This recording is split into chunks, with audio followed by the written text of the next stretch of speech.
Dans les dernières années, il a été souvent question de la réalité difficile des élus municipaux qu'ils vivent, notamment en ce qui a trait des critiques faites à leur égard.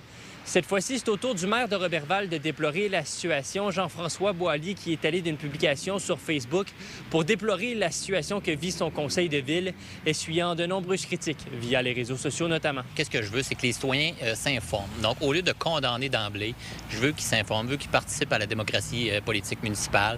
Donc, je veux qu'ils réfléchissent. Donc, dans l'ère des médias sociaux, dans l'ère de l'intelligence artificielle, on dirait qu'on a oublié le réflexe de s'informer avant de condamner. En fait, je veux amener les gens à réfléchir.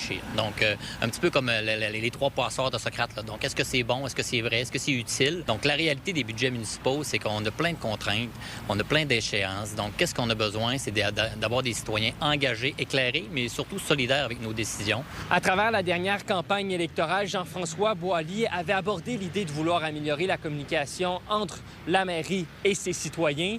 Il m'expliquait un petit peu plus tôt que pour lui, c'était extrêmement important d'obtenir l'appui de ses citoyens, entre autres parce que lorsque vient le temps de négocier avec les différents paliers gouvernementaux, eh bien la tâche est fortement facilitée. Oui, on veut des citoyens engagés et éclairés, mais surtout solidaires. Parce que quand on se tourne après ça, nous, vers le gouvernement, puis on fait des demandes, bien, en fait, c'est plus difficile pour le gouvernement de nous dire non quand nos citoyens sont en arrière de nous. Mais si les citoyens ne sont pas en arrière de nous, puis que publiquement ou que sur les réseaux sociaux, ils disent toujours des moins bonnes choses, bien, pour le gouvernement, c'est facile après ça de dire non.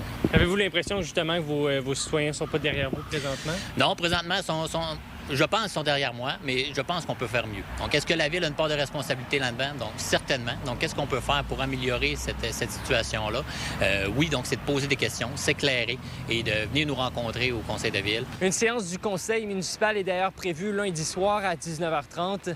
La population de Roberval est invitée à venir participer à ce conseil en présentiel ou même en ligne. La terre a encore tremblé au Saguenay-Lac-Saint-Jean. C'est arrivé peu avant 8h30 lundi. L'épicentre de la secousse de magnitude 2,8 a été localisé à l'ouest de Saint-Honoré, selon ce que rapporte Séisme Canada. Il serait causé par les activités de la mine Niobec qui exploite le nibium. Une autre secousse similaire avait été ressentie environ dans le même secteur ce week-end.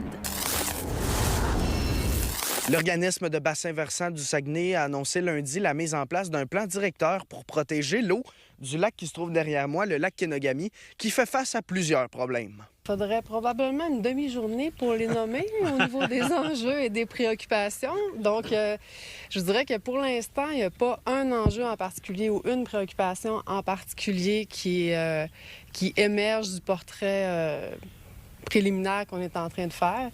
Mais il y en a vraiment énormément, donc il faut être capable de cibler les bons enjeux puis les bonnes préoccupations.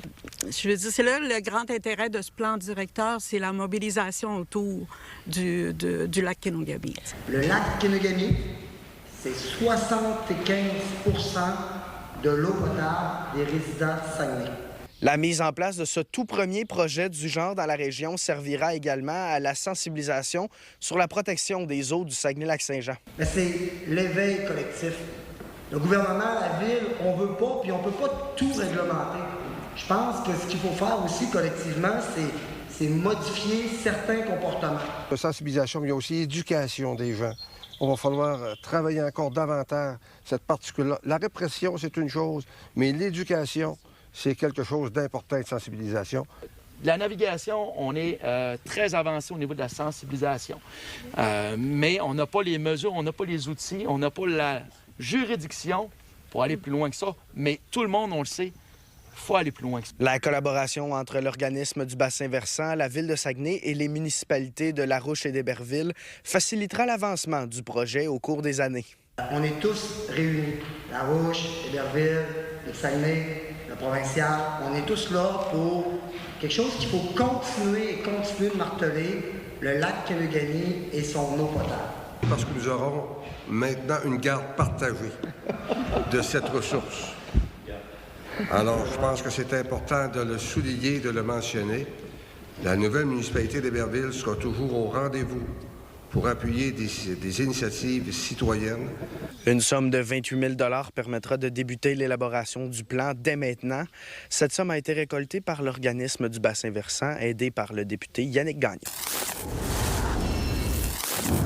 Mais oui, parce que je me fais demander à chaque fois que je suis dehors, là, hey, où la piste cyclable? Parce que j'ai le con orange, vous filez par là, puis vous redescendez le chemin de Sépal, mais il n'est pas fini encore. Je suis présentement dans l'arrondissement de Jonquière, à la fin de la piste cyclable dans le secteur de Sépal. Un endroit qui fait jaser présentement parce que les citoyens se plaignent en fait que cette piste cyclable est maintenant coupée par un quartier résidentiel avec des maisons là, qui ont été aménagées sur les terrains privés du chemin de Sépal dans l'arrondissement de Jonquière. Je l'ai déjà mentionné. Le conseiller municipal en charge du secteur m'a mentionné que ça fait 2 ans que la piste cyclable est maintenant coupée en 2. Non. Parce que là, ils ont vendu des terrains privés. Ça fait que ça marche plus. Là. Malgré que la piste cyclable soit coupée en 2, les cyclistes peuvent retrouver l'autre côté de la piste avec un détour qui a été réfléchi. Auparavant, il y avait une pancarte qui expliquait un peu comment contourner là, cette piste cyclable coupée en 2. La pancarte a été enlevée, mais Daniel Tremblay-Larouche m'a mentionné qu'il allait tenter là, de la retrouver et de la remettre en place dans le secteur de la piste cyclable. Oui, en fait, là, à quelques mètres d'où ce que termine présentement la piste cyclable, il y a le chemin de Sépal. Puis, dans le projet intégré, la piste cyclable va passer dans ce secteur-là. Ben, en fait, là, c'est un détour de plus ou moins 100 mètres. Là, donc, c'est vraiment... Je te le dis, mais que tu vois les plans, c'est pas comme vous pensez, mais c'est très minime, la portion. En fait, on passe dans la rue de Sépal, puis on revient sur la piste cyclable. Okay. C'est quelques mètres de déviation. En fait, ils ont juste détourné, ils ont perdu le 100 mètres. Là, vous avez l'autre. Alors, directement à travers le quartier résidentiel, je suis présentement sur la piste cyclable, l'autre côté du tronçon qui était bloqué. Et je confirme ici, on parle d'une centaine de mètres qui est finalement coupé en 2. À Saguenay, Étienne Ouellette pour Nouveau Info. Maxime Massé remporte le trophée David Branch, remis aux joueurs de l'année dans la Ligue canadienne de hockey. L'ailier droit a terminé au premier rang des compteurs de la LHJMQ avec 102 points. La remise des prix s'est tenue lundi midi à Toronto. Massé devient le 6e joueur de l'histoire de la LCH à recevoir les titres de recrue de l'année et joueur de l'année au cours de sa carrière. Le nombre de cas de rage est en hausse au Québec et la maladie se rapproche même du Grand Montréal. Aujourd'hui, on est à La Prairie pour aller vacciner des ratons laveurs. On capture, on vaccine et on relâche des ratons laveurs dans un territoire de 750 km² autour de la couronne sud de Montréal. L'objectif de cette opération-là est vraiment d'augmenter l'immunité des ratons laveurs pour prévenir que la rage du raton laveur, que le foyer atteigne la couronne sud de Montréal et même l'île de Montréal. Alors qu'au Québec, la rage du raton laveur avait été éradiquée en 2009, elle fait son retour depuis la fin 2024. Cette année, on parle de 76 cas en Montérégie et en Estrie, et le bilan risque de continuer à monter. Donc, on s'en va vérifier les ratons qui ont été capturés la nuit dernière. Bien, c'est la contention en premier lieu. Après ça, il faut mettre l'étiquette à l'oreille. Et après ça, c'est la vaccination. Donc, on a vraiment juste 3 étapes simples à faire. C'est une cinquantaine de personnes qui vont vérifier chaque jour leur cage. Les ratons laveurs sont étiquetés et identifiés avec de la peinture pour aider les biologistes à évaluer les structures des populations. On a un appât, c'est de la guimauve. Des grosses guimauves qu'on met. Fait que ça nous permet d'avoir un appât bien sélectif, là, parce que ça pourrait être bon d'utiliser d'autres choses comme des sardines et tout ça, mais le problème avec les sardines, c'est qu'on attire des chats. C'est sucré, les ratons sont des mangeurs d'œufs, donc c'est blanc, ça ressemble à un œuf. Puis aussi, ils sont capables de détecter le sucre, là. On a 3 guimauves dans le fond, puis une guimauve en avant, en offrande, là. Ouais, ça y fait un petit lunch avant d'arriver dans une zone dangereuse, comme on dit.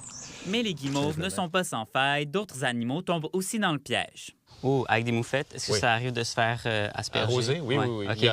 Hier, ah. Ouais, on a eu 3 moufettes hier. Ouais, vous avez pas senti? Ouais, rapidement, là. On vient tout juste de relâcher le 2e raton qui a été vacciné, mais la journée n'est pas encore terminée pour ce duo. Il reste encore 14 cages à aller vérifier. On intervient chez les animaux sauvages, mais c'est vraiment pour la protection de la santé humaine. La rage, c'est mortel. Quand les symptômes apparaissent tant chez l'humain que chez les animaux, c'est la mort assurée. En intervenant, en protégeant les ratons laveurs, bien, ça permet de stopper la propagation de la maladie puis de protéger l'humain parce que les ratons laveurs, ils habitent, vous voyez, là, près des quartiers résidentiels, dans la cour, près des chats, près des chiens. Un raton laveur en milieu naturel va vivre 2-3 ans en moyenne. Ça peut être plus, ça peut être moins. Donc, on comprend qu'il faut refaire ces opérations-là chaque année pour être capable de maintenir et même augmenter l'immunité des ratons laveurs là, pour être en mesure d'y arriver éventuellement. Mais on a encore quelques années d'intervention devant nous, assurément, pour y arriver. Pour aider à contenir la rage, vous pouvez signaler les animaux avec des comportements étranges en ligne au ministère. L'année passée, 80 % des cas de rage détectés, c'était grâce à des signalements citoyens.